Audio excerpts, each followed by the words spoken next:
بسم اللہ الرحمن الرحیم۔ سمجھنے کی بات ان نبیوں کے تذکرے میں یہ ہے کہ وہ اللہ کے مقرب محترم بندے ہیں۔ اللہ نے انہیں نبی اور رسول بنایا۔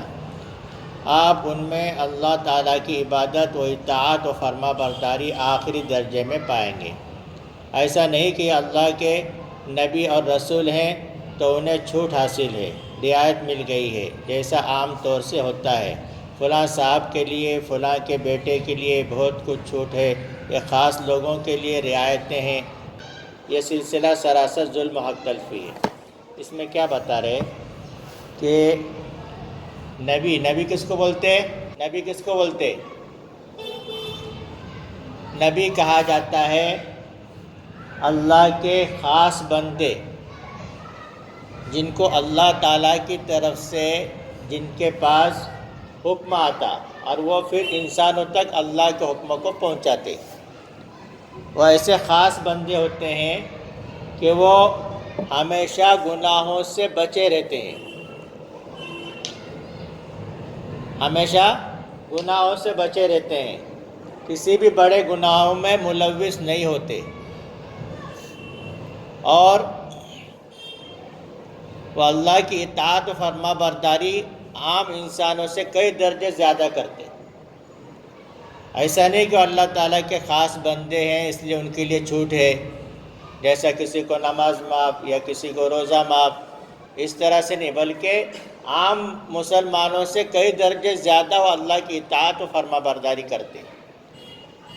ہمارے جیسا نہیں ہے کہ کوئی بڑے آدمی کا بیٹا ہو تو اس کو نظر انداز کیا جاتا، نظر انداز مطلب رعایت کی جاتی، اور اس کی غلطیوں کو چھپایا جاتا یا اس کی غلطیوں کو چھوڑ دیا جاتا، نظر انداز کیا جاتا، ایسے نہیں، بلکہ اللہ تبارک و تعالیٰ کے نزدیک جو مقرب اور معزز ہوتے ہیں، اللہ تبارک و تعالیٰ ان کو اور لوگوں سے زیادہ آزماتے، دوسرے لوگوں سے زیادہ آزماتے، کہ جتنا مقرب ہوں گا، جتنا قریب ہوں گا، اللہ تبارک و تعالیٰ کی آزمائش اس پر زیادہ رہیں گی۔ درود و سلام حضرت محمد صلی اللہ علیہ وسلم پر۔ آپ نے ارشاد فرمایا تم سب میں اللہ سے زیادہ ڈرنے والا میں ہوں۔ حضور پاک صلی اللہ علیہ وسلم فرماتے ہیں کہ تم لوگ جتنا اللہ سے ڈرتے ان سے زیادہ میں ڈرتا۔ حالانکہ نبی کریم صلی اللہ علیہ وسلم، حضرت محمد صلی اللہ علیہ وسلم، ان کا درجہ، ان کا مقام اتنا بڑا ہے کہ یہ سمجھو کہ ساری دنیا میں، ساری کائنات میں، تمام مخلوق میں سب سے افضل حضرت محمد مصطفیٰ صلی اللہ علیہ وسلم ہے۔ اس کے باوجود کیا فرما رہے ہیں؟ تم سب میں اللہ سے زیادہ ڈرنے والا میں ہوں۔ تو حضور پاک صلی اللہ علیہ وسلم اللہ تبارک و تعالیٰ سے اتنے زیادہ ڈرتے تھے اور اتنا ہی زیادہ مجاہدہ اور تکلیف بھی برداشت کرتے تھے۔ نبی جتنے بھی ہیں، تقریباً 99% نبی ایسے ہیں جنہوں نے غریبی میں زندگی گزاری، جنہوں نے تکلیف اور حالات میں زندگی گزاری، جنہوں نے بھوک اور فاقے میں زندگی گزاری، اور وہ دنیا کے مالداروں کو دیکھ کر للچائے نہیں کرتے تھے، وہ دنیا کے مالداروں کو دیکھ کر متاثر نہیں ہوتے تھے اور نہ ان سے مرعوب ہوتے تھے کہ یہ بہت بڑا آدمی ہے۔ لوگوں کے حالت تھوڑا بڑا آدمی دکھا تو اسے مرعوب ہوتا ہے، یہ بڑا آدمی ذرا اس کی ذرا عزت کرنا پڑے گا۔ تو ویسے نبیوں کا حال نہیں تھا۔ نبی نہ کسی کے مالداری دیکھ کر مرعوب ہوتے تھے، نہ متاثر ہوتے تھے، اور نہ للچاتے تھے، بلکہ اللہ تبارک و تعالیٰ نے ان کو جس حال میں رکھا اس میں اللہ کا شکر ادا کرتے تھے اور پوری اطاعت کرتے تھے۔ نبی کریم صلی اللہ علیہ وسلم بھی ہمیشہ جو صحابہ سے زیادہ تکلیف برداشت کرتے تھے۔ ایک مرتبہ غزوے کے موقع پر، غزوہ خندق کے موقع پر، لوگ جو ہے خندق کھود رہے تھے، سب صحابہ جو خندق کھود رہے تھے، اس لیے کہ وہ وقت ایسا تھا کہ دشمن کی بہت بڑی فوج تھی، اور وہ دشمن کو روکنے کے لیے کیا کر رہے تھے کہ درمیان میں ایسے بہت بڑا کھڈا کھود رہے تھے کہ وہ یہاں تک نہ آئے، اس کو بولتے ہیں خندق۔ تو سب لوگ جو کھڈا کھود رہے تھے، یعنی جو خندق کھود رہے تھے، تو اس میں بھوک کی حالت میں، پریشانی کی حالت میں بھی تھے۔ تو ایک صحابی آئے کہ اللہ کے رسول کہ مجھے جو بھوک کی اتنی شدت، اتنی تکلیف ہوئی کہ مجھے جو پیٹ پر پتھر باندھنا پڑا، اور میں نے جو میرے پیٹ پر ایک پتھر باندھا، تو آپ صلی اللہ علیہ وسلم نے اپنا کرتا مبارک اٹھا کر دکھایا کہ آپ صلی اللہ علیہ وسلم کے پیٹ پر 2 پتھر بندھے ہوئے تھے۔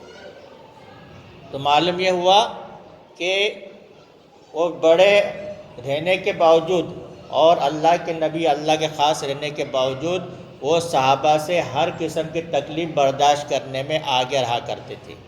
آج ہم لوگوں کا یہ حال ہے، کوئی کدھر کا امیر بن جائے، کدھر کا ذمہ دار بن جائے، یا کدھر کا جو نگر سیوک بن جائے، یا کوئی کسی چیز کا، کسی ٹرسٹ کا ذمہ دار بن جائے، تو وہ آدمی کیا کرتا؟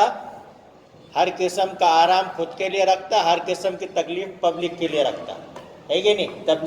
پبلک کو تکلیف میں ڈال دیتا اور خود آرام میں رہتا۔